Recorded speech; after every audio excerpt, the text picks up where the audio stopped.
So we are recording and we're live. Okay, thanks, Caitlin. Good evening, everyone. Welcome to this virtual meeting of the Newburyport Historical Commission for Thursday, the 24th of February, 2022. I'll do a roll call of the board in just a moment, but I want to allow a minute or so for any board members that may have had to join as attendees to get logged in. I see I just got a text from Peter McNamee. He'll be with us in just a moment. So I'll give them a chance to join. So while we're doing that, there are some preliminaries I can cover. As per typical for these Zoom meetings, the commissioners will have their audio enabled, and then the applicants, obviously, when they're presenting. When I say applicant, I mean either the applicant, their attorney, architect, whomever is speaking for them. If we have a public hearing, and I expect to do that tonight, one member of the public at a time can be unmuted for the public hearing period. So what you need to do if you are attending as a member of the public and would like to make a comment, you raise your hand to be recognized using the controls in the Zoom application. So make sure you know where those are and how to do that. And when you're recognized, you will also need to unmute yourself on your device, whether it's your tablet or laptop or phone or whatever it is. If you're dialing in on a telephone, you can still participate. You would use *9 to raise or lower your hand, which is how we know you want to speak, and *6 to mute or unmute your microphone. So let's see who we've got here. If we're ready, I see Malcolm and Peter here. Okay, I think we're ready to do a roll call. So let me go through. Malcolm Conwath, can you speak? And let's see if we can hear you okay. Yeah, I'm here. Okay, great. Thank you. Mr. Sendron is absent this evening. Christopher Fay, you here? I thought I saw you. I'm not seeing Chris Fay. Peter McNamee. Present. Okay, great. Joe Morgan. Here. And the chair, Glenn Richards, is also here. So I believe we have a quorum, even if Mr. Fay does not make it, right? That's Peter, Joe Morgan, Malcolm Conwath, and myself is 4 people. So we still have a quorum, so we can continue with the legal meeting.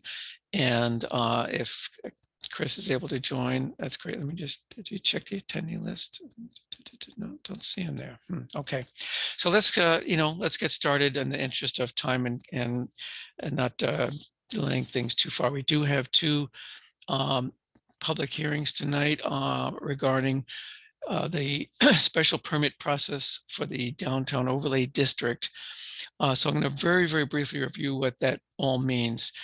The downtown overlay district is a zoning district that is fairly small. It's really the heart of the downtown Newburyport area, and there are special zoning restrictions in place for that district where changes that are proposed to historic buildings and properties need to go through a specified process.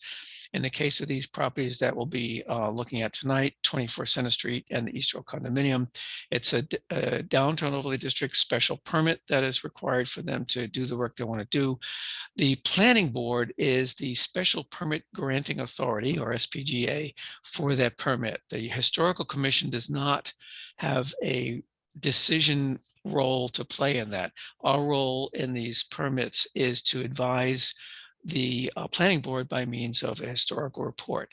So as is usual in these cases, I go around the board asking my colleagues for their input so that I can go ahead and draft the report to go to the planning board. All right, so that's the process. And and I see Mr. I thought I saw Chris. Yes, Christopher. Yeah, can we hear you, Chris? Yeah, I'm here. I just okay. I don't want to interrupt. I just had trouble finding if maybe at the end I can ask to have the link resent for the meetings because okay. I don't know what happened to it. Thank you. I will do so now. Okay, but you're in for now, so you're good for tonight, Chris.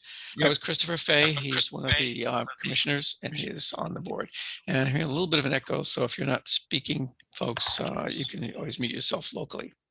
Okay, so let's move to the first advisory review here.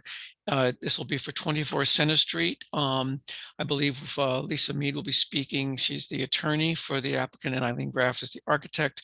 So let's see, I think they are probably unmuted, right? Yep, they are.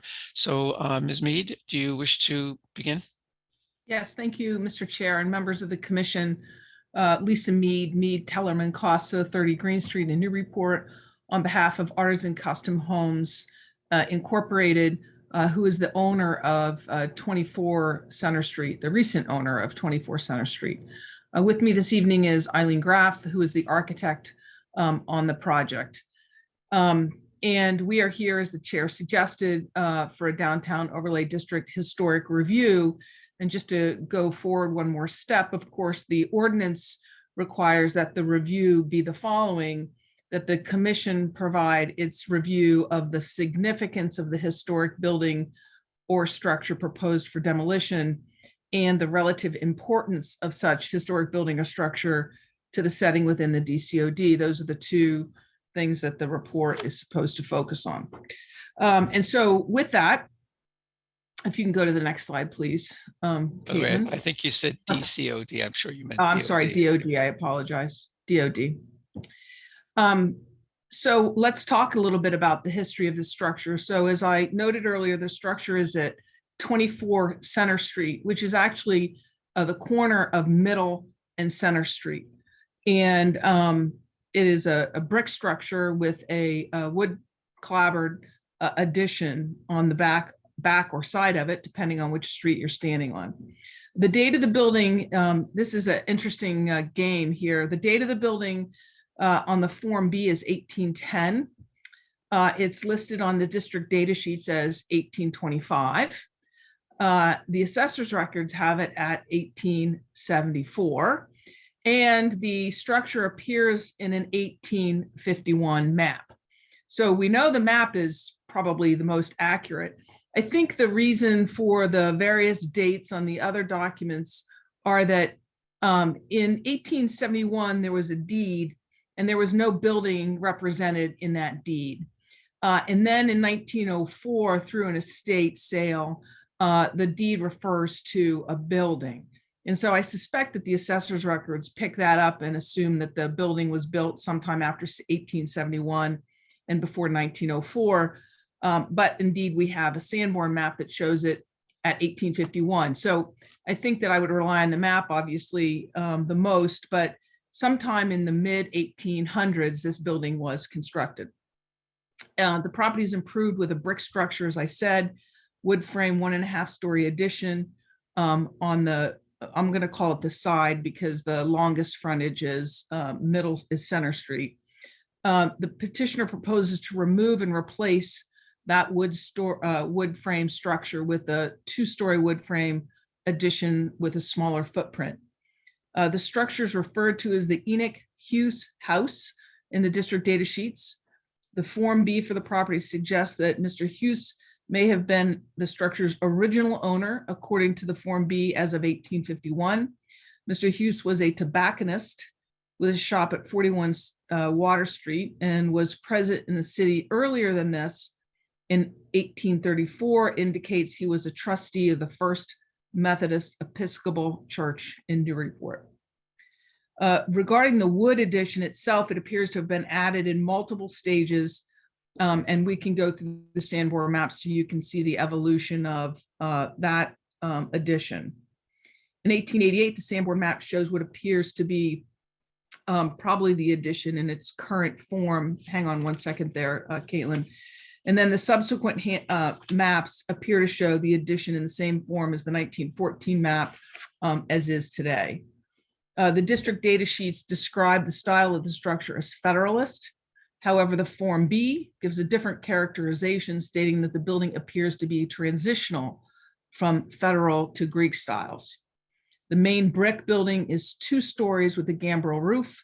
The gambrel roof was popular in Newburyport in the early 19th century.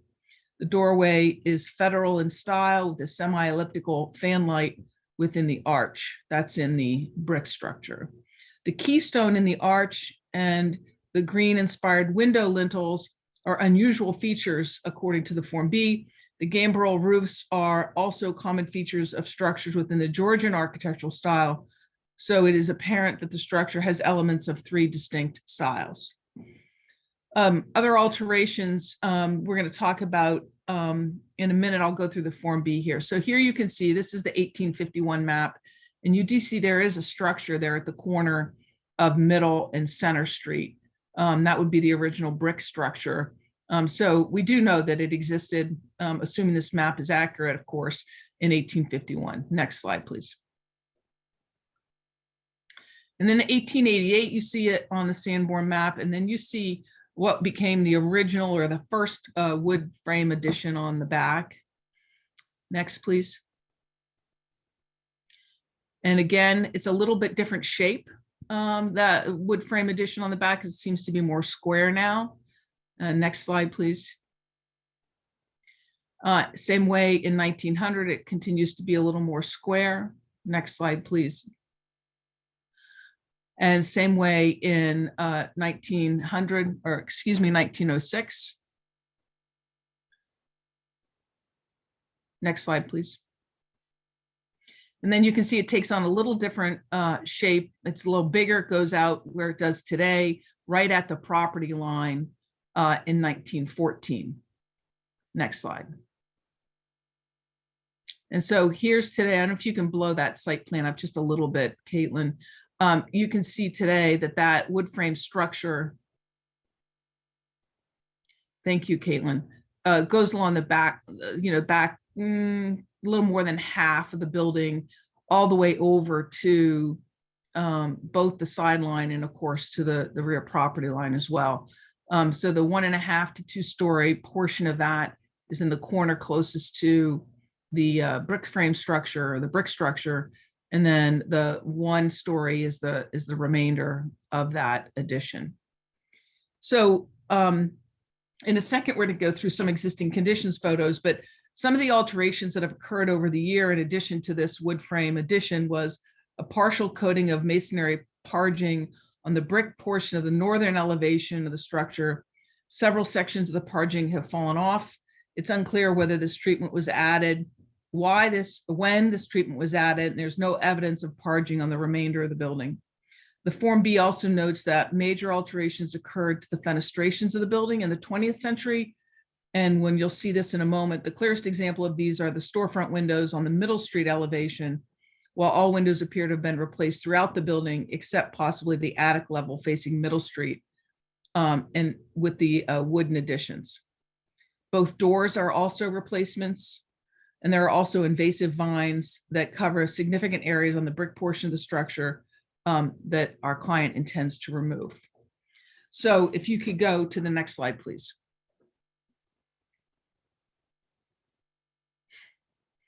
So here is the structure from Middle Street, and you can see the covering of the vines.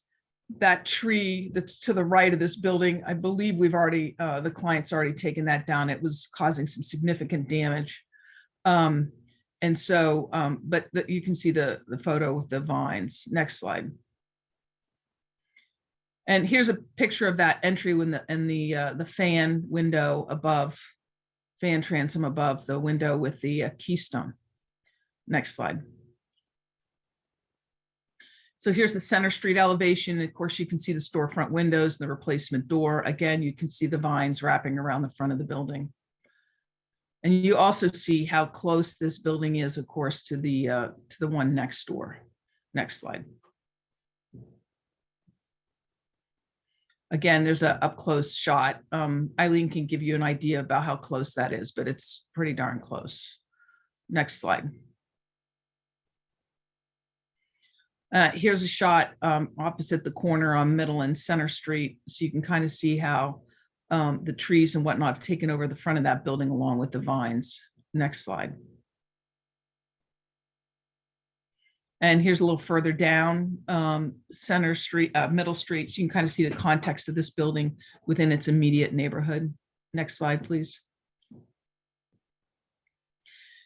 And here is the kind of mismatch of the wood frame structure, which I'm going to let Eileen describe, is in really, really bad condition. And obviously you can just tell by the looks of it, but then you can see the parging that occurred on the end of this building as well. Next slide, please. And again, here's a different view of the addition. Next slide.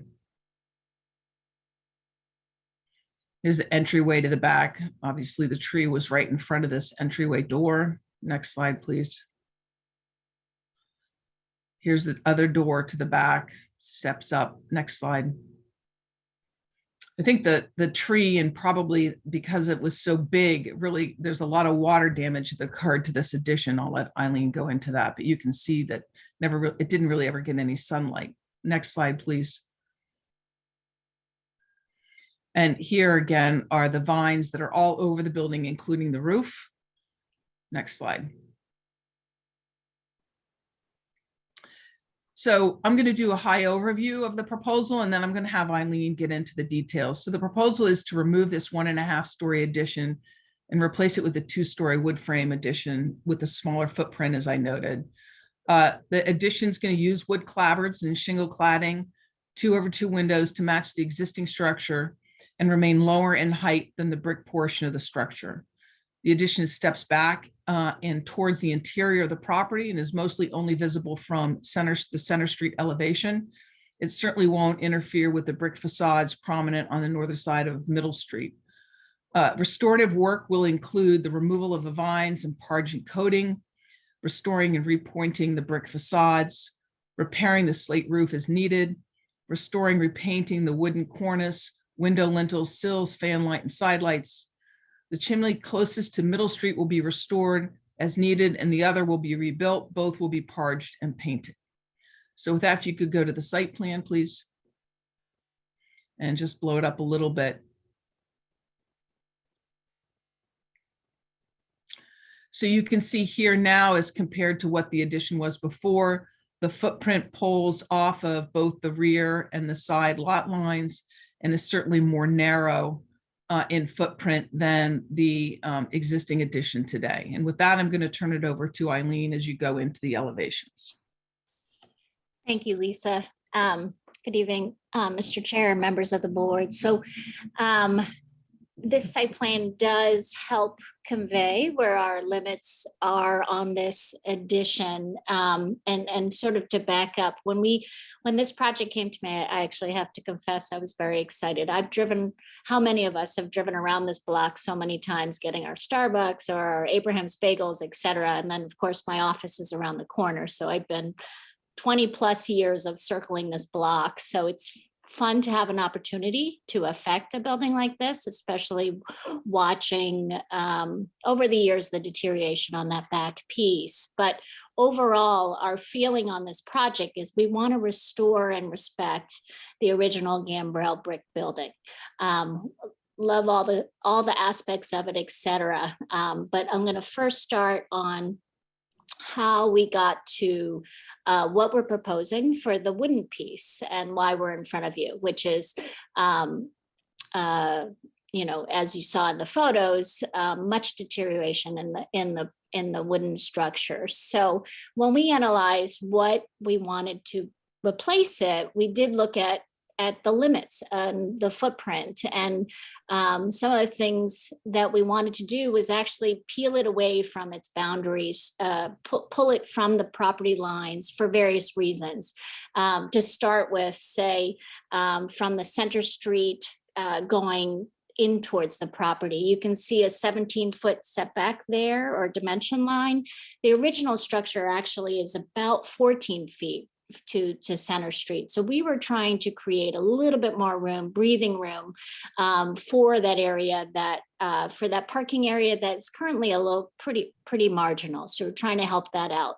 And another aspect is, as that long dimension, the 24.2 dimension hits the brick part, there's actually a double hung window there that was quite jammed up with the existing wooden structure. So we're also trying to give that a little breathing room by pulling that dimension back, that Center Street facade back.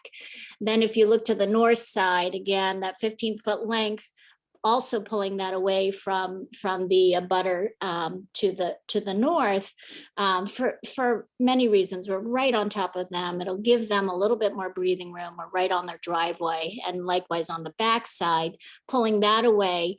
It actually, the existing structure goes beyond the brick building and that plane, and so we're pulling it towards Center Street to give it, as you'll see in exterior elevations, we're trying to maintain and hold the corner of the existing brick structure and keep away from colliding into some of those characteristic gambrel features up at the upper level.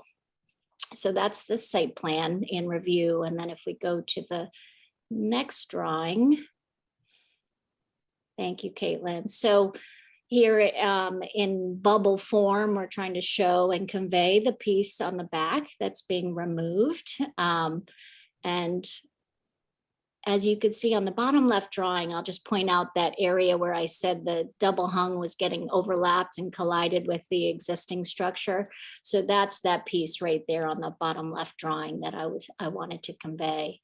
And then let's go to the next, for the proposed, and I could hit on, describe some of these proposed concepts here. So in the end, we decided to go introduce this wooden form in a wooden gambrel form, narrower in proportion and also lower in height.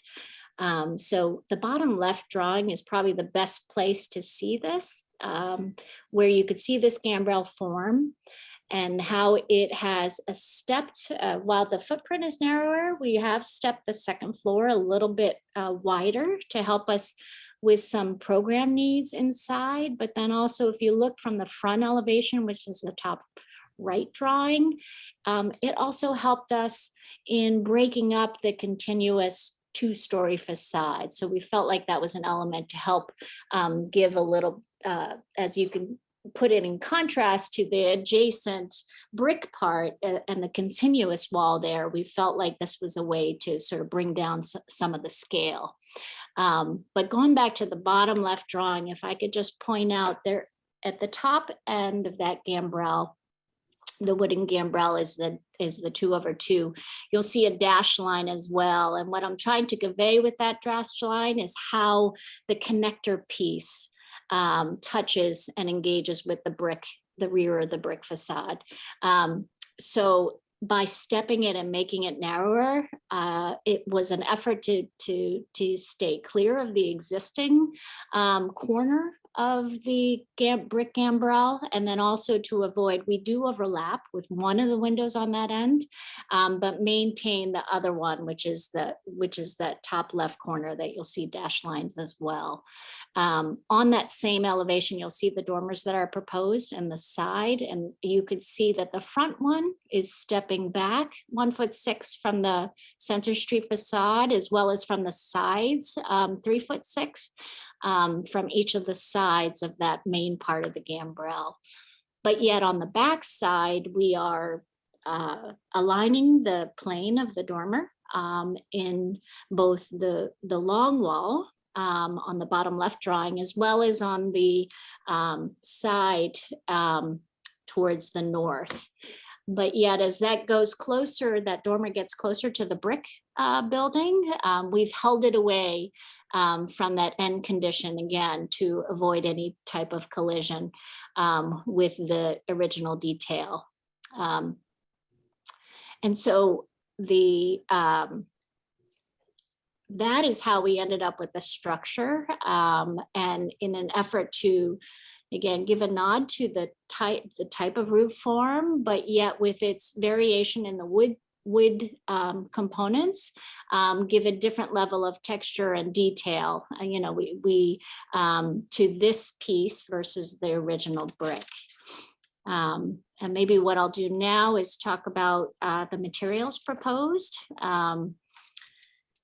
As you, again, commenting on how this building has over the years has certainly been looking for a little extra love, and somebody to put some restoration into it. And so I'll start with the top left drawing for the front facade facing Middle Street.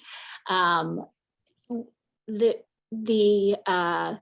of the brick could use repointing on all facades, some areas more than others.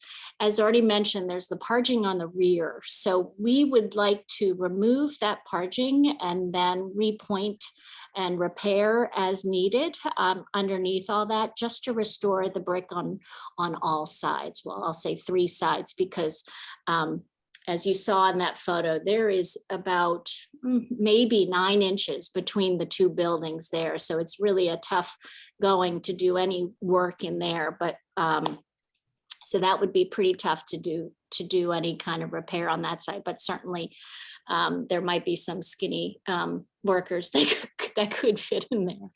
But then as far as the roofing, it has a slate roof. The shallower pitched roof that you see that ends towards the Center Street side, that area seems to need a lot. And as well, there was a detailed photo that we showed on the back rear of the I would say the garage side that also needs repair.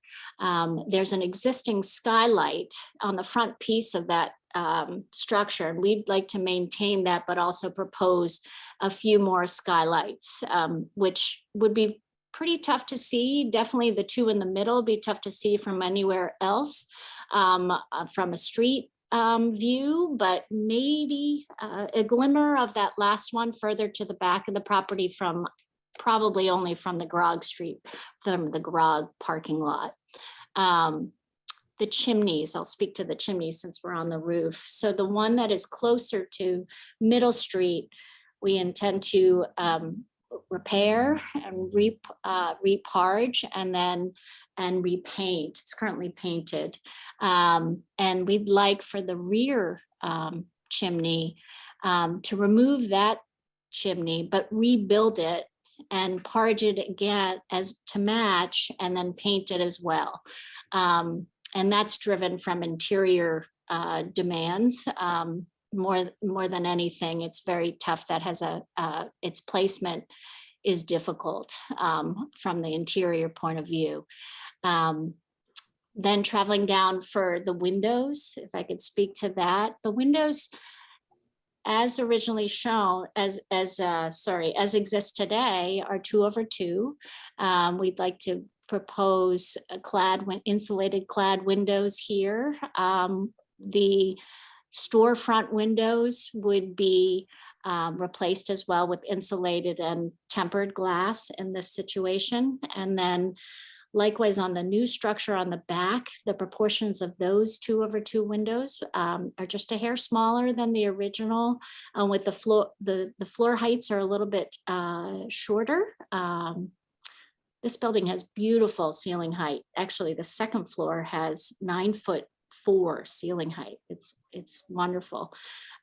So by dropping ceiling heights on that back addition, it helped again to bring down that structure for that addition. The addition itself, as mentioned, would use wood products. We'd have cedar clapboards on the front, and on the side would be shingle, and on the rear shingle as well. Wood doors proposed there. Try to think of any other. To note, at the foundation level, we are proposing granite to wrap the foundation, poured concrete foundation. So that is at the foundation level. There's an existing bulkhead that needs repair. We'd like to rebuild that to be cleaned up and waterproofed, weather tight there. But all other details, the eaves, fascia, the dentil cornice, the lintels, the sills, all would be restored and repainted, all in kind. Trying to think if there's any other materials there, but in general, our feeling was that, clearly the brick structures are dominant in our downtown, most of them being 3-story, this one being 2.5. we felt that the wooden structure on the back at a 2.5 story of lower roof height would help, or maintain a secondary position to the original structure, and yet help support it by, there's many wooden structures that have been added to the brick structures in our neighborhood, in this neighborhood. So we felt that this seemed appropriate and in keeping with the scale, with the massing, with the texture of our neighborhood. And with that, I think that's, I've hit on everything, but if there are any questions, I'd be happy to answer them. So thank you, Eileen. Yes. Okay. I guess I can hold my question till later. We can go back. Yeah, to we're it. just Yeah, about yeah. done, Mr. Richards. Yeah, go ahead. The next slide, please. So here's a rendering of the completed proposal from the most obvious side, that we wanted to make sure we gave you a rendering, obviously, where you could see the addition. If we did from Center Street, from Middle Street, you wouldn't be able to see it. So we've added that here. And to Eileen's point, could you go to the next slide, please? So she did notice already that the neighborhood has a number of additions that are actually interestingly wooden if you start walking around down there, and certainly even on Middle Street. So if you can go to the next slide, please. And so here's a view down Middle Street, just to give you some context. Next slide, please. And here we start, you see the back, again, here's the back of a property on Middle Street. You can see a dormer, you can see the wood framed addition. Next slide, please. And then this is the end of the structure right next door on Middle Street at the entrance to the Grog parking lot. And you can start to see on the left, a little bit of a wood frame addition that exists. That's both a single and 2-story addition. Next slide, please. And here it is again from the back side of it. So you can see the back of that addition. Next slide, please. And, oh, excuse me, here's the one from the Grog parking lot. That other one was from a different structure in the neighborhood. So here's the one that's on the end of this, this block at the Grog parking lot. Next slide, please. And here's just a view down Middle Street again, just to give you context into the neighborhood towards the downtown, towards State Street. Next slide, please. And here's a little further back on Middle Street, closer to Fair Street. Next slide, please. It's got a dormer in the roof of that structure. Next slide, please. Little peekaboo. That's the last slide. Right, right. Is that the last slide, Caitlin? Yes, last slide. So with that, Mr. Chair, we'd ask the board, we're happy to answer any questions to the board, but we think we've given the board enough information relative to the historic significance of this building in both the downtown and the importance of it in the setting of the DoD. Mm-hmm. Yep. Thank you, Attorney Mead. Yeah, what I'll do is first see if other commissioners have any clarifying questions. I know I have one, and then we'll have a brief public comment period. Could you go back to slide 25, Caitlin, please? Is that the one? Yeah, okay. So this might be a question for Eileen. It looks like I'm seeing 0.9 feet existing building, 1 foot proposed addition. So is the proposed addition actually set back in 1/10 of a foot from the plane, the rear plane of that the brick building, or is that just? No, that's correct, Mr. Chair. Yes. So it currently essentially sits on the property line. So we've pulled it back a foot to just stay inbound from the corner of the brick. Okay, so all right, so it gives a little bit better definition to that. You'd see that corner, and then the addition would kind of, it's only 1/10 of a foot, so it's that little over an inch maybe, but there'd be there is a little slight setback there. A slight reveal, that's Okay. correct. Right, okay, that was my main question. All right, so Commissioners, anyone have a clarifying question before I open a public comment period? I don't see any hands or anything. Anyone either raise a hand or speak up? Yeah, go ahead, Peter. Back to me. Yeah, thank you, Chair. Just a quick question, Eileen. Something that you said regarding the chimney closer to the riverside of the building confused me. So that's being removed and rebuilt in place, correct? In the exact same proportion in place, yes. So, yes. Yeah, that was it. It sounded as if you mentioned programming, so I was wondering whether or not it was moving closer to the other chimney or the end of the building. That was it. We're keeping it right in place. Okay. Yeah, yes, I heard that too. Thanks, Peter. It sounded like you needed space inside, so maybe I guess my assumption is that maybe it's not going to be a whole masonry system underneath it that might exist today or something like that, but that's not neither here nor there. Any other questions from the board? If not, we can open a brief public comment period. I would ask if you're a member of the public would like to speak, please raise your hand to be recognized and we'll unmute you on our end. You'd also need to unmute yourself on your end. And so we'll open the public comment period, and I do see one hand there. Looks like Thomas Coulter-John. Looks like you've been, your mic has been opened up on our end. Go ahead, Tom. Hello, can you hear me? We can hear you. Hello, this is Tom Coulter-John, 64 Federal Street, co-president of the Newburyport Preservation Trust. My only comments are that I'm very pleased to see this building finally get some serious attention. The plans seem, from what I can tell, they certainly seem reasonable. They're pulled in from the edge of the building. They seem reasonable. The only question I had revolves around the same chimney above the roof. It appears as though you might need to, or you're intending to rebuild it. I assume it's rebuilding from the roof up or from wherever the mason indicates that it needs to be rebuilt, and that it's a real chimney. But I wonder why you would want to either parge it or paint it after you're done with the nice new brick. I mean, eventually the other one will probably have to be done, or work will have to be done. And so I'm just curious why you would want to parge it, maybe to match the other one, I don't know. But that's my only question. And so I'm glad to see the building get attention. Thank you. Thank you, Mr. Coulter-John.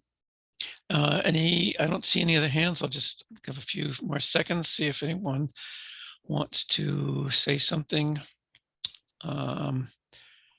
No, looks like the answer is no. So we will close the public comment period and turn to my board here for your questions and comments. I had a couple other questions I noted during the presentation, so I'll just start with those if I can be so assertive here. I think you answered my question. There was a slide, I think it was 15, that showed the masonry in pretty bad shape, but I think you answered that question, that the masonry, wherever you can reach it anyway, is going to be repointed, and maybe someone's going to get a trowel with a 15-foot handle or something to do that narrow section between this property and the one next door. Sorry, so that masonry is going to be clean and repointed. I assume that you are aware of the necessity or the requirements when dealing with historic masonry. I know there's a document on our website about that in terms of the requirements when dealing with the old, softer, more porous brick and more porous, softer mortar as well. So that's a concern there. Yeah, the windows. I may have missed this. This is a question for Eileen. In your talk, you talked about insulated clad windows. Are you talking about just the addition, or are you planning on making any changes to windows in the brick building? I noticed, I went by there today, And in the plans, it only talks about the lintels and sills, doesn't say anything about the windows themselves, but they're not what I would call pristine. So I was wondering what the plan was with those. Yes, that's correct, actually. So I'll talk about the facade that actually faces Middle Street to start with. So the very top gabled end window is what I think is the closest to some form of the original windows. It's a 6/6 currently, and that is the only one in the building, in the structure. But other than that, the ones that are 2/2s don't appear to be original. We would like to replace those as well. So the entire building, including the brick and the new wooden structure, would maintain the same clad insulated windows throughout the project. Mind you, not replacing anything related to the entry and the fan light and the side lights. That all stays original. But everything else would be replaced as in relation to double hungs, the 2/2s. And okay, in the brick structure throughout, basically the brick, Throughout, both the correct. okay. And Correct. you're talking about replacing the sash or installing an entire window system that would be a whole new system. I assume you know what I mean by a system. That's a window that has its own surround that you kind of replace the whole thing versus just replacing the sash to go into the existing framing. Yes. We had intended to replace the whole thing. With the brick mold and such, it seemed cleaner. You're not pulling away in the same way as a wider wood casing. So I understand there's still a brick mold in there, but it's very minimal in its opening. So we had intended to replace the entire inset in the brick. There are some nice thick wooden sills that we want to maintain, and of course the wooden lintels. So the intent is to replace the unit, the sash, the frame around it to be as tight as possible to that brick opening. Okay. All right. Those are my questions. So my fellow commissioners, I will need to draft a advisory report for the planning board. So I like to just quickly go around and I'll take your comments as to anything that you feel is an important matter that that report should include. Just taking you in any random order, I see Christopher Fay's mic is unmuted already, so I'll call on you, Chris, to go ahead and start. No, I don't have any major concerns. Okay. So I think it's a good idea. Okay. I think it's gonna look much better. So good job. Okay, that's fine, Chris. Joe Morgan, how about you? Yeah, I feel the same way. I think Graph Architects has done a good job. Okay, very good. Thank you, Joe. Malcolm, any thoughts or comments? Yeah, I think it looks like a great plan. I think we ought to say hallelujah and endorse it. Okay, and finally, Peter McNamee. I hate to repeat everybody else, but I will. And I'll go all the way back to Tom Coulter, John, because I've watched this building for years and it's good to see something happen to it. Yeah. Something good happen to it. Yep. Well, I don't really disagree. I actually drove by there, walked, I should say, because I was on Liberty Street, and it's a one-way street. Center Street is there, but I walked up. There was some workmen there doing some interior work, but I did not go inside. But just looking around the outside, and I didn't realize how bad that addition is. I mean, it looks like it's about to fall in any minute. So I think I certainly echo the peoples who have said that it's well nigh overdue that this house gets the attention it deserves, and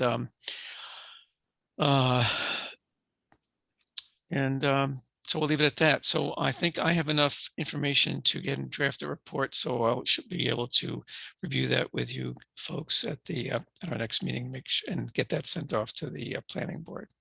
Any last comments? Thank you very much. Yeah, you're welcome, Attorney. I assume that sounded like Attorney Mead.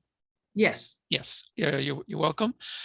So we'll pull that forward and we'll move on to the other hearing for the a similar case to Downtown Overlay District Special Permit Process, another request for a historical report. This one is for the East Row Condominiums. To be honest, I didn't even realize there were condominium apartments up on the second floor, although it makes perfect sense that there would be. Anyway, those of you familiar with the town know this as that sort of curved building that if you were driving into Market Square along Merrimack Street, right, which is about to turn into Water Street, it's the building that's right smack in front of you. If you ran over the island and tore up some greenery and all that, you'd run into it. Okay, so speaking for the applicant is Rob Chempiti. He is a board member of the East Row Condominium Association, and I know Rob, we know him also as on the Zoning Board of Appeals, and Matt Carlton is with the RJ Kenny Associates. So I believe, are you guys unmuted? I think you are. Yes. Good evening, Mr. Chair and members of the commission. My name is Rob Champetti, and it's a pleasure to be here this evening. And I haven't had yet the pleasure to be before you, but this is actually a wonderful sort of exercise / experiment to see the good work that you do in generating these advisory opinions. But I'm here this evening, and Mr. Chair, as you'd mentioned correctly, I have the pleasure of serving on the Board of Trustees at East Row Condominium Association, where, of course, I also own the unit of 11A, which is the home of Liberty Law and Title, my law firm. So I have the pleasure of being here before you this evening, not in any capacity as a board member or even as an attorney, but rather just as a member and trustee of the East Row Condominium Association. And before the commission this evening, and as you pointed out correctly, the East Row is essentially a crescent-shaped building that I'll go into in some detail in a moment, that dates back to 1811, built shortly after the Great Fire of 1811 I think certainly familiar note to us all. East Row stems from the corner where my office is at Liberty. I'll say Liberty Law, but you're probably thinking politely Abraham's Bagels, and that'd be fair. So, but it goes around the corner of Liberty Street to Center Street and continues to what we all know to be Threadneedle Alley, where Soufflés is. And so that building consists of 26 units of mixed use, commercial, retail, and residential, all owned units, although a few are rented. So I am one of 3 members of the Board of Trustees here this evening. And we are seeking, on behalf of East Row Condominiums, an NHC advisory review under 27F of the Newburyport zoning ordinance, as we all well know, under the Downtown Overlay District or the DOD, where this is going to be, of course, the predicate to the special permit process, which will have us hopefully moving forward to the planning board. And what we're here this evening to do is we are seeking we're seeking review and advisory based on a request to do historic masonry repair work on 2 of the 5 parapet brick roof structures that punctuate the Water Street exposure. And this is under 27G historic masonry. Just to give you some historical background, the East Row condominium building itself is listed as a Federalist style, built in 1811, as I've mentioned.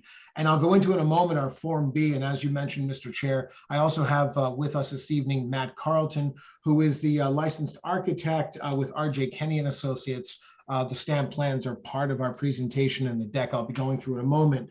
Though I'll go through an overview and presentation, all of the slides and all of the material, while of course at the end, I'd like to turn it over to Mr. Carlton to go into the more granular details of the execution, materials, material science, and process by which we hope and aspire to affect this, this needed water leak repair to historic roof structures. But we're essentially seeking to install a new brick veneer overcladding system onto the existing brick party walls above the roof level. And this is designed to remedy water leakage to at least one residential unit below, perhaps others. We we have, as a board, have endeavored methodically and incrementally the process of trying to figure out where these leaks are coming from. To give you some historical basis before I go into the details of our presentation, you may recall, and if you noticed or remember in the what I call BC, before COVID, the days before COVID, there was a movie crew here from the Hallmark Channel filming a movie called A Ring for Christmas. And I remember this as the era during which East Row was doing a major capital improvement. And in fact, we spent nearly $800,000 as an association to do a long overdue generational project of roof repair, including repointing of all the parapet roofs, re-shingling down to the roof bed, every single of these separate incremental roofs, to hopefully chase down what had been a whack-a-mole exercise for about 30 years of chasing leaks one at a time. We would see a leak, we would find a leak, we would chase a leak. This certainly predates my tenure as an owner and as a member of the board, but it was well known here in our board that this was sort of the pro forma. We finally endeavored to try to fix it all. We did so with a major capital improvement. And if you remember that period, it was when our building was scaffolded. I only know that by time because I was reminded by folks in City Hall that said, hey, the movie crew's upset that they showed up here and this whole building scaffolded. But be that as it may, that was a period of time during which we did a major this major capital improvement. Unbeknownst to us at the time, though, we had repointed all of these parapets, veneered all of these parapets, and waterproofed those parapets. It wasn't until we had almost hermetically resealed the roof of each and every one of these incremental roofs that we discovered, that there was still a leak. Though we had ruled out by the process of elimination where it wasn't coming from. What we were left with was these, there are 2 or 3 parapets in particular that we believe through extensive water testing, and I believe the commission has the water test reports from RJ Kenny. We did methodical, delayed, and prolonged water testing to allow the bricks sort of absorption coefficient to reveal itself to our experts, our engineering and architectural and water hydrology experts, to tell us where these leaks may be coming from. The net of those reports that you have before you show with a reasonable degree of certainty to us that the leaks are coming from these 2 parapets, as well as additional leaks that are coming from the rear stucco. And so what we seek this evening is the advisory review as part of our DOD permit application to do careful and thoughtful, historically sensitive repair to those parapets. And with that, I'd like to just move through the slides that we have that you have as well. There's 19 of them. I'll go through them all and then we'll circle back very quickly on 2 of the cutout sheets of the stamp plans of RJ Kenny, where I will turn the floor over to Matt Carlton to go into more of the granular, and then of course both of us will be here to answer any questions. So of course we have a zoning determination. That's slide number 1 from Jennifer Blanchet. The address of course is 925 in the AZ East Row condominiums. In order to do the work that we seek to do to address the repairs we believe with a reasonably great degree of certainty are the source of these leaks, we need a permit under the Downtown Overlay District. Slide number 2 shows, of course, the parcel that I just referenced, as well as our parking area to the rear.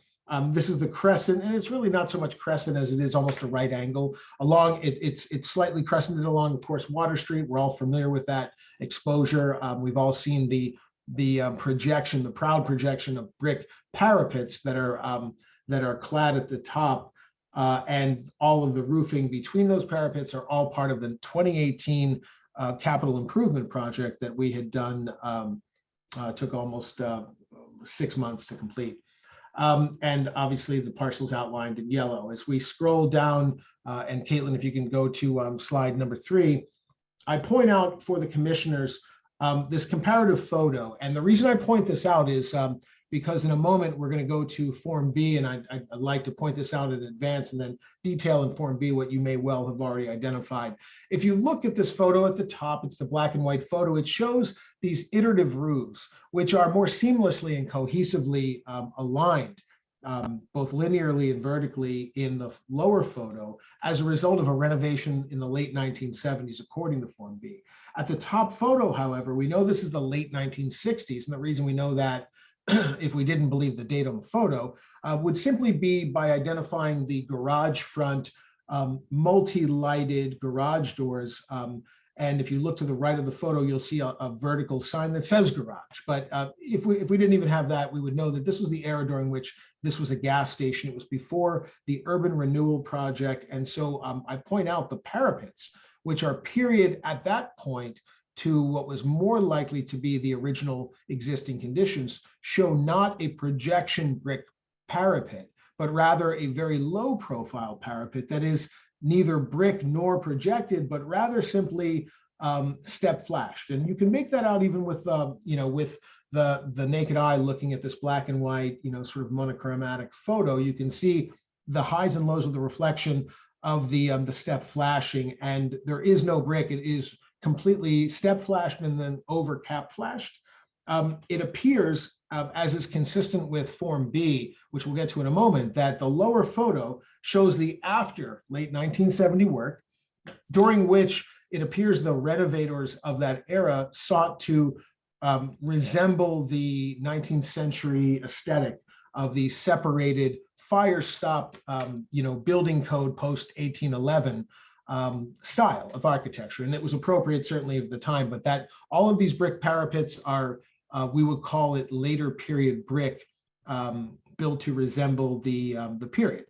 Form B suborns this conclusion that I've just suggested to you both based on the photography, in that if you look at page 1, and this is the Form B showing the history of the building, date of construction and historic name, respectively, 1811 and East Row. And if you scroll down on slide number 4, and Caitlin, if you can just stay on this slide for me for a moment, you'll see 3/4 of the way down, major alterations with dates, late 1970s, rehab of building, including new storefronts, windows, and stepped gable parapets.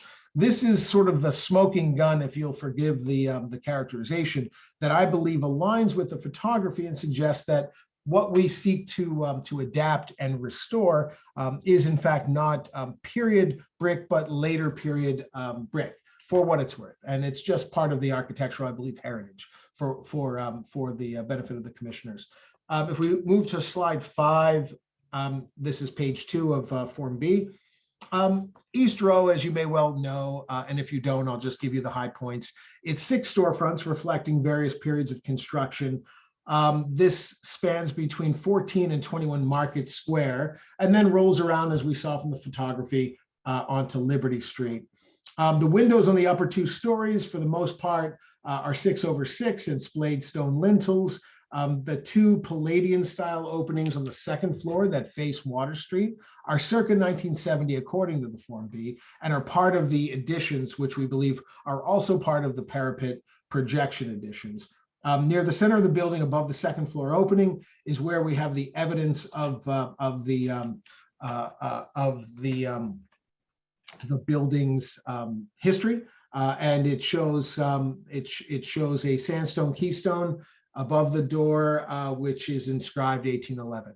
And this is solid basis for the historical narrative. The building, of course, known as East Row, 14 to 22 Market Square, was constructed shortly after the fire of 1811, which destroyed most of the timber structure, and was erected by Abraham Perkins. And this is based on, again, our Form B. I won't belabor sort of the rest of the Form B because I know that the commissioners have it before them. But as we scroll through, and Caitlin, if you would go to slide 7, if you could, please.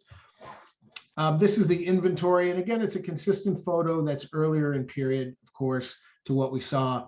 And in this photo, you can see, though faintly, we're looking across what's now the bullnose of Market Square.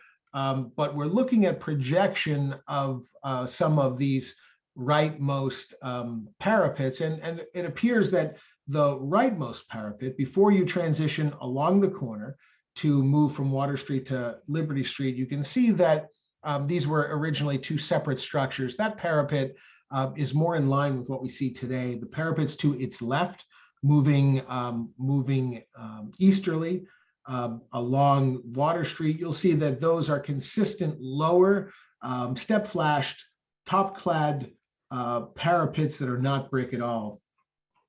As we scroll through the rest of the Form B, it gives us, of course, not surprising architectural and historical heritage of the building, and as well as the predicate for what is our scope of work. If I could ask Caitlin, if you could go to slide 11.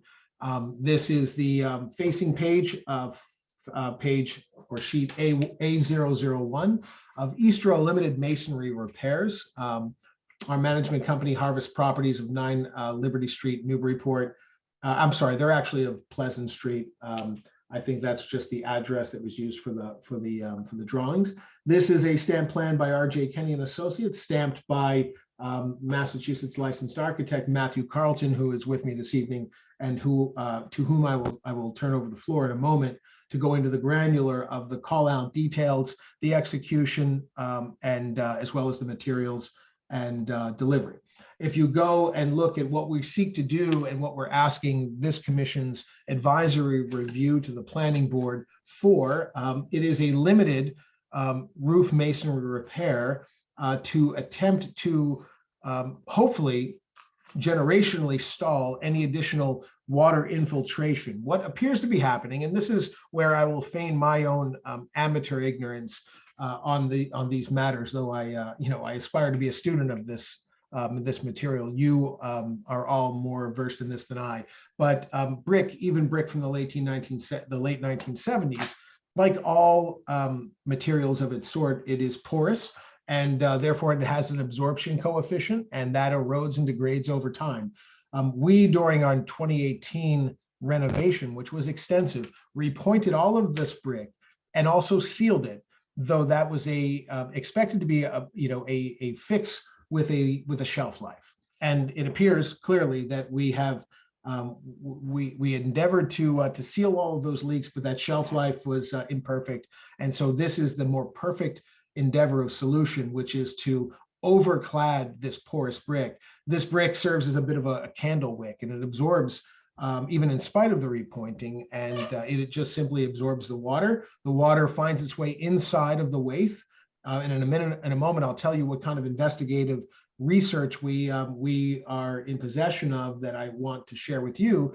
As part of our due diligence, it was a methodical and some might argue slow, and perhaps even too slow, methodical process to try to figure out through the process of elimination exactly what was happening with this, this 1811 era building, so that we knew what we had and knew what we needed to do. So if you look to slide 12 of 19, and Caitlin, if you can scroll forward. Oh, I was going to say, oh, okay, never mind. I was just going to ask you to point out which partitions were the ones, Yeah, but this slide answers my question, yeah, so you're good to go. My pleasure, Chair Richard. So slide 12 of 14 identifies in red dash which partitions, the two partitions that are the source based on water testing, and I believe the commission has our water test report, which is extensive, by Matthew Carlton and R.J. Kenny.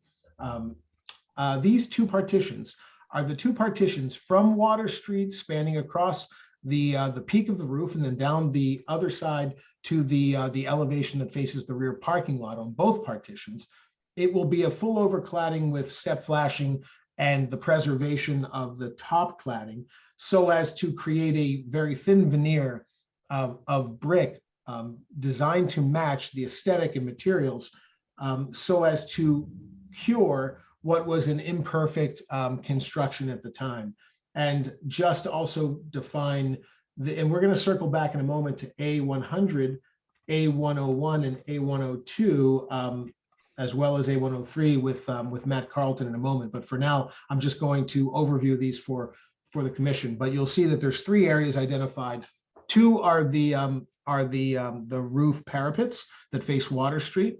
And the third area is actually the rear stucco. We endeavor to, during this project, also chase down another leaking area completely unrelated to the unit the units below the Water Street facade, but rather this impacts some of the one or two of the Liberty Street units, and it's also absorption and migration of water through degraded stucco. So while we have the masonry experts there, we seek to also attempt to cure that in the same fit and finish and technical manner. So if we go to the next slide, if we could, Caitlin.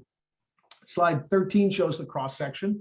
Upper left, you'll see party wall number 4. There are 2 parapets that are both north and south views. Party wall 4, parapet 4, you'll see the north and south cross section views. Then you'll go to the bottom left and right, party wall 5, north and south views. And Matt Carlton in a moment will go into detail for you on what the material execution and repair delivery process will be. And then, of course, in the next slide, slide 14 of 19, Caitlin, if you could progress to the next one, thank you.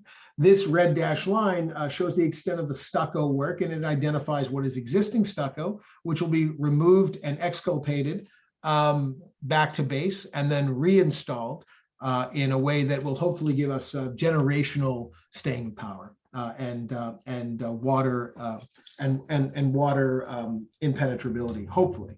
So finally, I will give you the lawyer's quick overview of sheet 15, which is the call out and cross section of the scope of work with material execution details really at every level. And it starts from the top clad, and you'll see everything down to the through screws into the wave.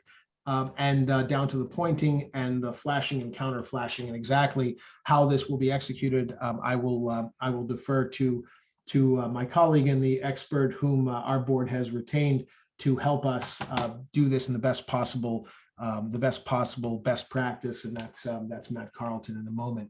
I want to point out as we go to slide 17 through 19, these are the real life photography of the 2 parapet roofs that I've identified as the scope of work. And you'll see these photographs were taken by myself and fellow board members, that stood on the rear deck and helped us try to photograph these, so you can see, if nothing else, a comparative visual sight line of not only the brick that we, of course, believe from Form B and other sources to be late 1970s projection addition, but also if you scroll down, you'll see that we are using a briquette product, which is the overcladding product. This is a veneer product, and it's made out of clay, and it's authentic, but also it has granular sort of depth and movement, so as to resemble different styles and variants of historic brick. We endeavored through a process of elimination. And of course, this is the aesthetic eye, subject to the differences of different folks. But we believe the brick that you're seeing held up at slide 19 of 19 shows the relative comparison of what we believe to be the closest match, and certainly the most aesthetically sensitive match. This will be an overclad process, and the reason, just to give you the quick overview of what we seek and why we seek it, this will be an overclad process that is thin in veneer, so as to be nearly indistinguishable in terms of caliber extension of the actual parapet extensions. And so if the question before the commission, as would be reasonable, is, hey, will we notice a couple of fat parapets against the backdrop of some regular skinny parapets? The answer is we've thought of that and endeavored to be very sensitive so that you don't. This will be nearly indistinguishable, and unless you go up very close and take measurements, it'll be almost impossible, if not nearly impossible, to distinguish it. And that's by intention. We did an examination, almost a forensic examination, by extracting and excavating out several bricks. Matt Carlton did that work as part of the water testing work, because we wanted to try to find out what is inside of the waif. What was inside that was causing the absorption to wick down into the interior spaces of the units below? We didn't guess, and we didn't make a reasonable, educated guess. We simply did the excavation work by removing 2 or 3 separate bricks and examined the space inside the waif. And what we found, not surprising for its period, was that There was no interior counter flashing at all. It was it was rubble filled with broken brick. It was an excavation that that led us to discover inside of each of these waves was just simply open.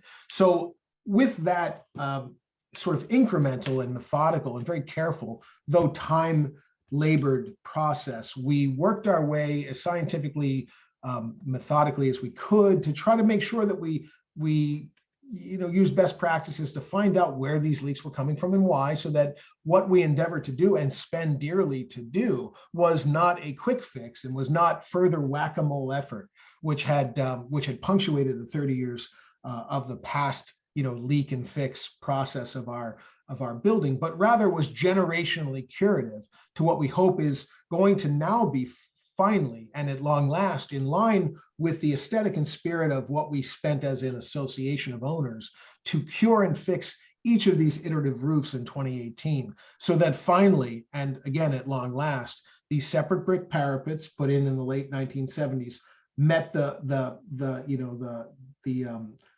aesthetic and measure and material measure of being watertight, just like the rest of the roof is. And we're hoping that there are no moles to whack after this. And so with the courtesy of the chair and members of the commission, we hope that you will look favorably upon the application and issue an advisory opinion to the planning board, where we endeavor to go next in the hopes of trying to move as swiftly as we are able within the permitting paradigm, so that we can get up there to execute this process, to cure these leaks, and to start to bring some stability to the unit owners below, who have been enduring too long the infiltration of water even after our roof renovation. So with that, I will turn the floor over to Matt Carlton to go into just quickly the detail of sheets, I believe sheet 15,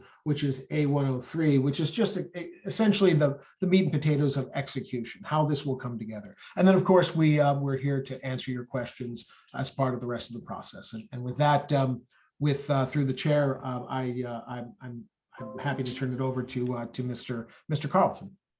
Yeah, thanks. And Mr. Carlton, this is Glenn Richards, the chair. Just so you know, for the sake of time, we had a chance to look through the report, so you don't need to review the extensive testing that you did and all that.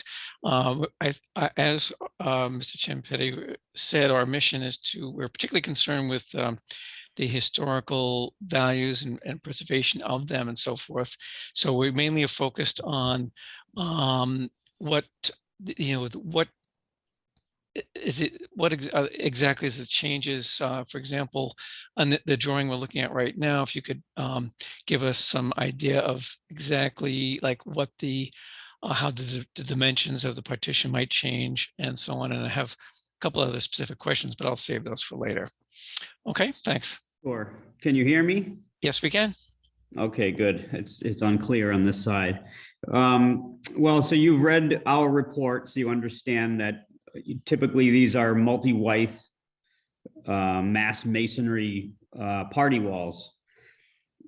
After repointing and after a few years after our first repointing campaign, they started having leaks again. So we did our work, like I guess you've seen, and we took a brick out and noticed that there's no collar joint. There's no mass here to store them. To store any of this moisture.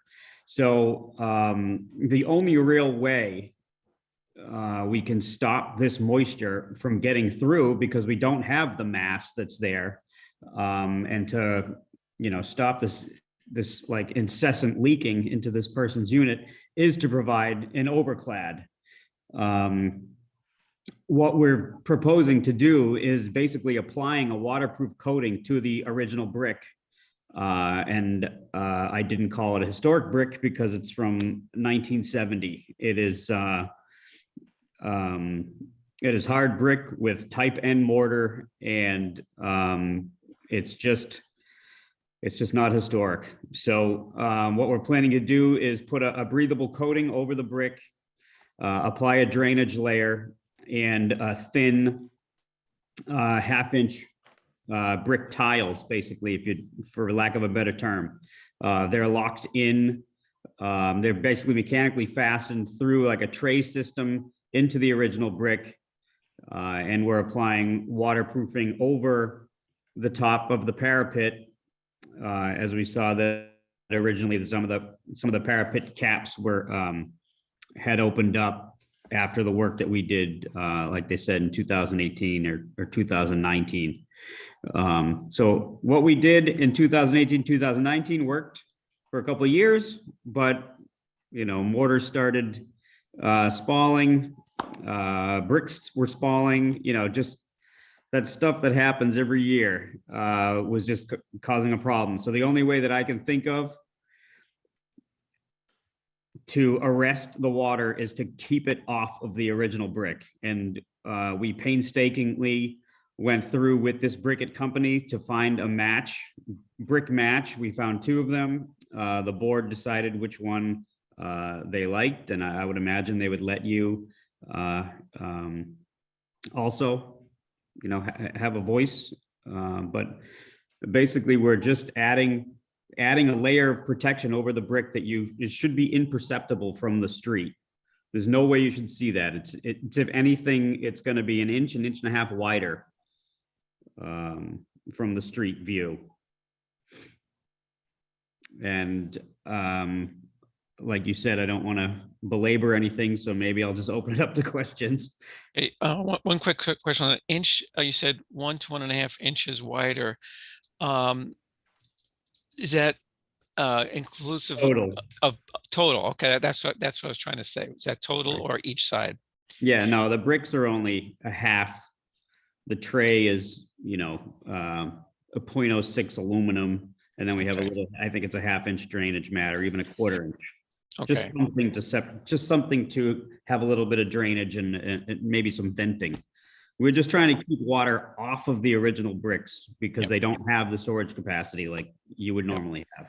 Yep, understood. And that was quite clear from your report. It was a very good and thorough report, so we appreciate that. We knew you guys would read it. That's why we make the big bucks, right, on this commission. All right. Any quick? I got a number of questions, but I'll hold them to after public comment. Any clarification questions from the commission before I open up a brief public comment period? Anyone? Yeah, Mr. Morgan, I see a hand. Joe, did you want to? Yes, thanks. I just could you repeat again what is the coping material? It's going to be 0.06 or 0.04 aluminum to match other areas around the building. So that's what's existing. Like a bronze color. That exists then elsewhere already. It exists elsewhere, yes, not in this particular location, but elsewhere on those parapets there is. It's like a bronze aluminum cap. Okay, and the brick tile, that's fine. The brick tile that you're proposing, you've matched it against the existing parapet bricks, so you think you're pretty close on the color, right? Yes, absolutely. So really, that's what you're trying to do, is you're just trying to match existing and stop the leaks. Yes, exactly. Okay, well, very good. Exactly, that's that it. answers my questions. We should have you present. Joe did it in 4 words. Right. You don't even need me. Okay. All right. Well, very good. Any other? I don't see any other hands on my board. So I'll open a brief public comment period. And this is as before. If you are a member of the public attending and would like to speak, raise your hand. I do see one already. Looks like Mr. Coulter-John again, who spoke previously. Tom, you are enabled on our end. Would you like to make a comment? Hello, can you hear me? We can hear you. Thank you. Tom Coulter-John, 64 Federal Street, co-president of the Newburyport Preservation Trust. I did read the entire test report and viewed the photos. I have not been up on this roof since the early 70s. We are talking about modern brick that was replaced and built up much higher than the original. And they also use Portland cement on these firewalls. And Portland cement, of course, is notorious for trapping moisture in brick. It is clear from reading the report that conditions are a problem. Test 3 says the flashing buckled and the mortar is cracked. Test 6 says the pointing mortar was spalled, creating a void. The brick surface on test 9 was cracking. With conditions like that, it is certainly understandable why it leaks. Flashing is an issue along the entire firewall. It's been referred to as a parapet. I call it a firewall because that's what it was. There seemed to be layer after layer of caulking along the flashing, and we all know caulking never lasts. But my main concern is what they did to the brick to get that length of straight flashing. Please correct me if I'm wrong, but that looks like they took a saw and cut a groove for the flashing along the entire whole length of the firewall. So if that groove for the flashing is compromised any place, then it becomes a little highway for water. I've personally never seen flashing installed this way last for very long without leaking. There's always a leak in flashing that it is installed this way. The traditional method of step flashing has stood the test of time, and it enables you to pinpoint better any leaking. Clearly, this firewall has issues of various kinds, many of which have been pointed out by the R.J. Kenny report. My concern is the proposed solution. It seems like simply covering the problem and not resolving the basic problems. Visually, the current firewall looks beautiful from a distance. Putting a thin veneer of fake brick over the real brick, I think would look awful. It's hard to imagine that this solution would last. I would love to see this problem solved permanently, but I don't think this is the best solution. I am glad to see the stucco go in the rear of the building, because they put on the stucco thinking that would solve their problem, and it didn't. So I hope they don't put the stucco back, but those are my comments. I hope they solve the problem. Thank you very much. Okay, thank you, Mr. Coulter-John. I don't see any other hands, so I'll just allow a few seconds, see if anyone raises one. Not seeing any, so I will officially close that public comment period. And I've got a few questions that I noted during my review of the report and just during the presentation this evening. So I want to go ahead and ask those. And I know I'm kind of leaping ahead of my fellow commissioners, but maybe I'll anticipate some of your questions as well. Now, for Mr. Carlton, I know you weren't there that day when they rebuilt what was a fairly low, well, there was a parapet type firewall, I think, on that last partition there towards, I believe that's Middle Street, I think, or is it Liberty Street? At Liberty, I think. At any rate, the last one towards the south, and the others were those low walls that were basically looked like they just were, completely covered with some sort of flashing type of material, as Rob pointed out in his talk. What I want to know is there any that the middle interior section being rubble, which is obviously clearly a problem, does that all the way down, or is it safe to assume that that is only from the roof line up, and the firewall is properly built below, but was improperly built from the roof up when they did the urban renewal work in the 70s? Again, I know you weren't there that day, as I said, but did your investigations indicate whether that was the case? That's a good question. We surmise that from the roof up contains that rubble work, and anything below it is a multi-withe party wall because of how the structure, the roof structure, Right. the rafters of the roof structure, or beams, I guess, beam pocket, they're pocketed into, the innermost withe. Right. And when water was coming in, water was coming out of the beam pocket. So we imagined that a true party wall exists, firewall, party wall exists within the living space, but that this extension, I guess, of it above, which seems to be more of like a decorative fun thing up there. It only seems to be a problem in this one area. And I think this one unit above with the two party walls, this has had a history of having a different roof system up there. It was the garage that extended up. You could see in those earlier photos, there was some kind of other strange roofing system up there. So I think it was just, we were just left with this weird hodgepodge, and we eventually found it. Okay, and most of my other questions have already been answered, and through as we went along. And one other question that I think maybe for Rob is,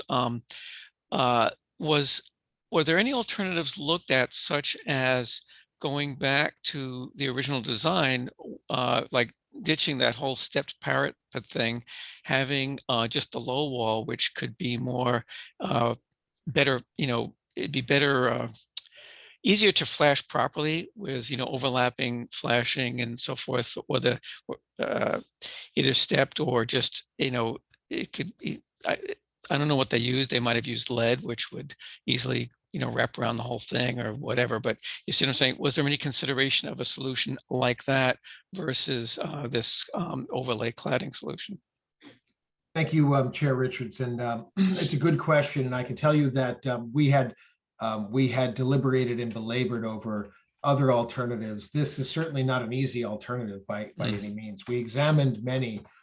We would chase down each path that appeared to be a path toward a solution, only to find dead ends. The problem with that proposal is that rather than it be a curative overclad process to two offending, to use Mr. Coulter-John's descriptor, firewalls / parapets, we would rather be beholden to undo and redo all of the parapets. It's an extensive process that's just, not only is it beyond us from a timeline standpoint, because keep in mind, while this remains undone, and we certainly want to share with no, with no punctuation, but rather just share because it's a fact that there is an urgency. If you were to ask those that live underneath, every day and week that goes by, water migrates and and infiltrates their living space. We're duty bound to, of course, try to find the most practical and applicable solution that has the least risk of unknown and error. Here, by overcladding the existing parapet, we don't have to touch and we don't have to offend the existing firewalls throughout the rest of the building to match. And this is the material science of this is well vetted. We believe in it. We have done we believe a very thorough, if not granular, job to examine this, and so we believe this to be a solution that's generational. And worst case scenario, we may have to chase the other parapets with the same process, but at least we're now on the mend. We've done quite a bit of work on the roof renovation of 2017-18. This is sort of the final act of a very long drama. We hope that we can solve it in this way with these two parapets, and in success, we will now have a pro forma for attacking any other offending parapets. So we've checked it out. We think this is the right move. Yep. Okay. And last question, I promise. Caitlin, could you go to slide 13? Want to make sure I understand this. Okay, so you've outlined in red the work area. I noticed the chimneys are above the work area. So I just wondering, what exactly does that mean? Does that mean that you sort of have the cladding, it doesn't go all the way to the top? It's sort of, I don't know, cut. Yeah, no, that there's a detail for it. Where's the detail? So if you go down to number 15, go to page 15 there. So on the bottom left, yep, you'll see that there's a reglet at the chimneys at the top. We just wanted to stop the overcladding at that point. I see. All right. Yeah, that's not obvious from the other drawing, but yeah, I see what you mean now. Okay, so you would have you'd have a little flashing right there on that little thing. Okay. Yep. You've answered that one. Okay. Well, that's it from my questions for now. Let me turn to my colleagues and see if anyone, well, let me just go around. You can either ask a question, or I'd like to hear your thoughts, anything that you feel should go into our advisory report. So in no particular order, let me start with Mr. Christopher Fay. Are you with us there, Chris? Yes, I am. Yeah, well, any thoughts on this? No, I don't really. I mean, I think it's a compelling case. I thought Tom made a good point about maybe trying to come up with a permanent solution, and I don't know what that permanent solution is because that's beyond my ken. But since the brick is not seen historic and there's constant water problems, I go back to that idea: better to fix the problem for the building and for the tenants than I guess worry about the small details. So I don't have any issues with it. Okay, so would it be fair to say, Chris, that what they're proposing doesn't seem like it would be a significant enough visual change to those firewalls or parapets to create a major issue? Yeah, that's a good summation. Yes. Yeah. Okay. Thanks, Chris. How about Joe Morgan? How about you? Any thoughts? Yeah, I think in the best of all possible worlds here, you would remove the existing parapet masonry and spring from a new through wall flashing and then dowel all your new masonry and rebuild it properly, but give yourself a real water break at the existing flashing line. Apparently that's going to be too costly of a solution. So the fallback here is just to clad what's there. And I think that's fine. I don't know if it's generational, but it will last, I guess, a lot longer than caulk joints and the stopgap repairs that have been used. But I think the real generational solution here, and maybe multi-generational, call it the 50-year solution, would be to rebuild the parapets. Yeah. But I understand what's going on, and it looks like a lot of thought's been put into it, and clearly they've got a problem to solve. So yeah, I think I know exactly what you're saying, Joe, because I think I'm kind of landing in about approximately the same place as you just described. Okay. Let me just make a note here so I can build my report. Okay, how about Malcolm? Any thoughts? Yeah, I think what our concern is basically the aesthetics, and I think they've answered that. I think they've got a problem they're trying to fix, and I wish them luck and say maybe we'll all learn from how they do. Mm-hmm. Yeah. So, like as I said when to Chris, that from a standpoint of appearance and historic preservation values in terms of how things would look, we don't see a major problem. Would you agree? I agree. Yeah. Okay. And lastly, I'm missing someone. Peter.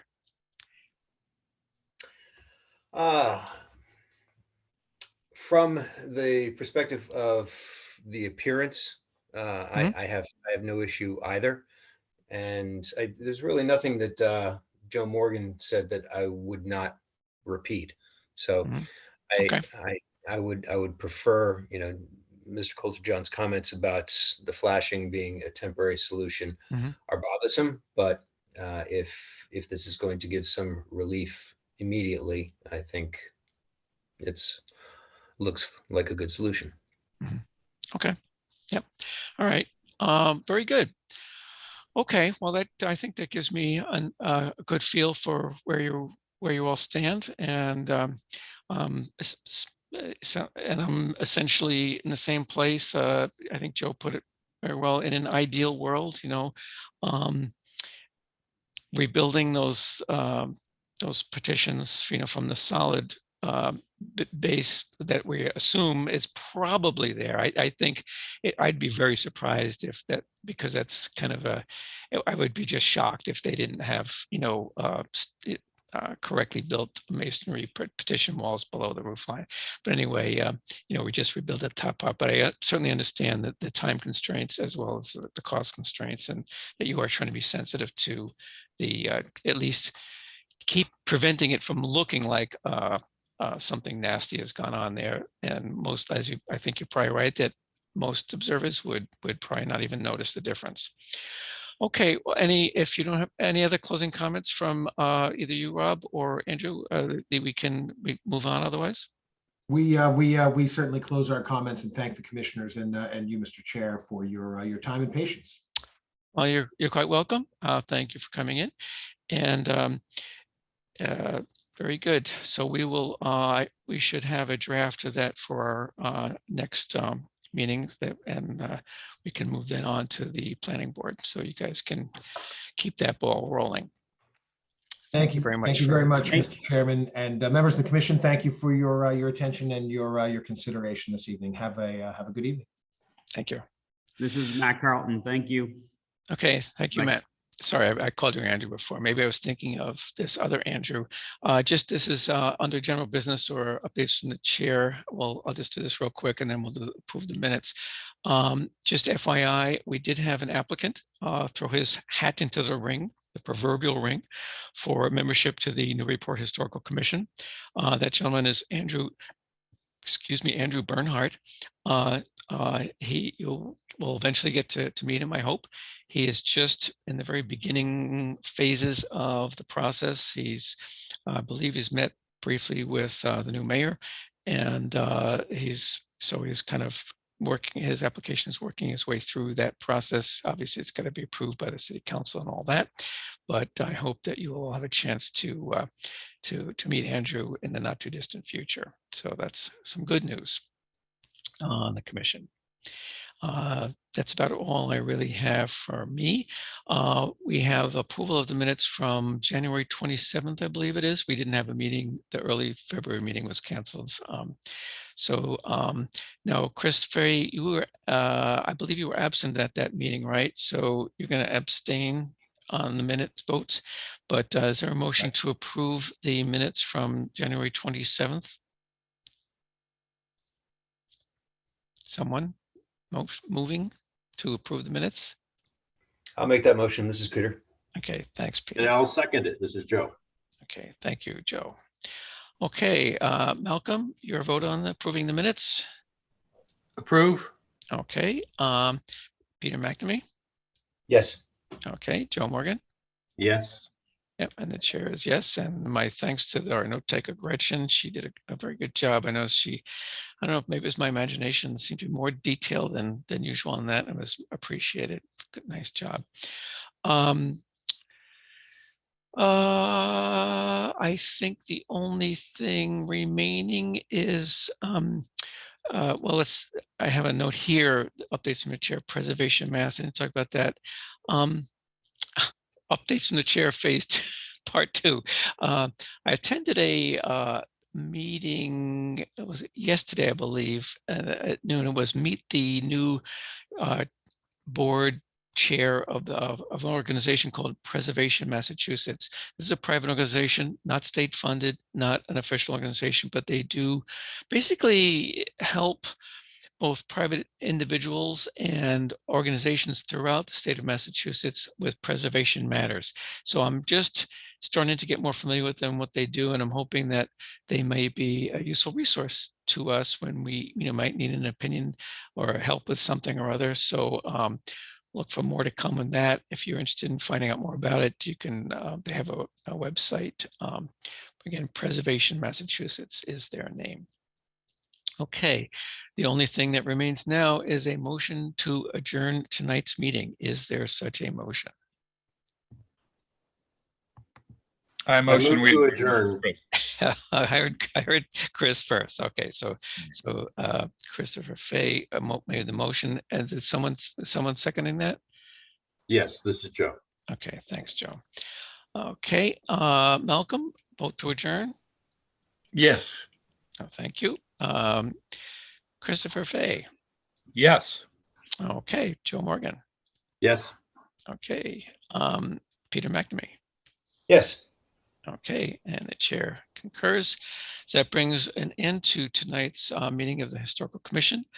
So thank you all for coming and sharing your thoughts and opinions and attention. And I wish you all a good night. Have a good night. Good night, everybody. Good night. Good night.